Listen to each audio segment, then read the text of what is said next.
சதா காலமும் அரசாளுகிற சர்வ வல்லமையுள்ள தேவனுக்கே துதியும் கனமும் உண்டாகட்டும்.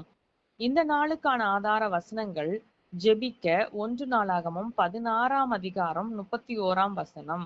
வானங்கள் மகிழ்ந்து பூமி பூரிப்பதாக, கர்த்தர் ராஜரீகம் பண்ணுகிறார் என்று ஜாதிகளுக்குள்ளே சொல்லப்படுவதாக.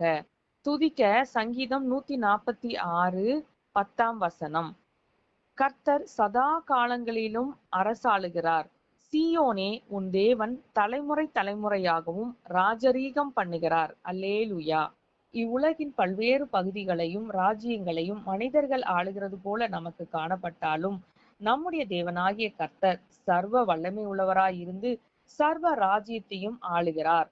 அவரே அதிகாரம் உள்ளவரும் சர்வத்தையும் தன்னுடைய கட்டுப்பாட்டில் வைத்திருக்கிற வல்லமை நிறைந்த தேவனுமாய் இருக்கிறார். ஆகவே நம்மை ஆளுகிற மனிதர்களை குறித்து நாம் கலங்காமலும் சோர்ந்து போகாமலும் பயப்படாமலும் கர்த்தருடைய ஆளுகைக்கு நம்மையும் நம்முடைய குடும்பத்தையும் நம்முடைய தேசத்தையும் ஒப்பு கொடுத்து இந்த நாளில் ஜெபிக்கலாம். கர்த்தருடைய ஆளுகை நம் மீதும் நம்முடைய தேசத்தின் மீதும் உண்டாகி பெருகும்படிக்கு இந்த நாளில் நாம் ஒப்பு கொடுத்து ஜெபிக்கலாம். நம்மை ஆளுகிற தலைவர்கள் மீதும் உயர் பதவி வகிக்கிறவர்கள் மீதும் அதிகாரிகள் மீதும் தேவனுடைய ஆளுகை உண்டாயிருக்கும்படிக்கு இந்த நாளில் அதற்காக நாம் காத்திருந்து ஜெபிக்கலாம்.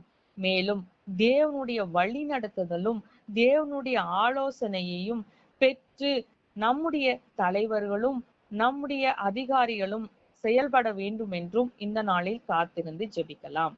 துதிப்பதற்கு மனிதர்களுடைய ஆளுகை ஒரு குறிப்பிட்ட காலகட்டத்துக்கு மாத்திரம் இருக்கும். ஆனால் நம்முடைய தேவனாகிய கர்த்தர் சதா காலங்களிலும் அரசாளுகிற நீதியும் உண்மையும் நிறைந்த தேவனுமாய் இருக்கிறார். ஆகவே அந்த நல்ல தேவனை நாம் மனதார நன்றியோடு ஸ்தோத்திரிக்கலாம்.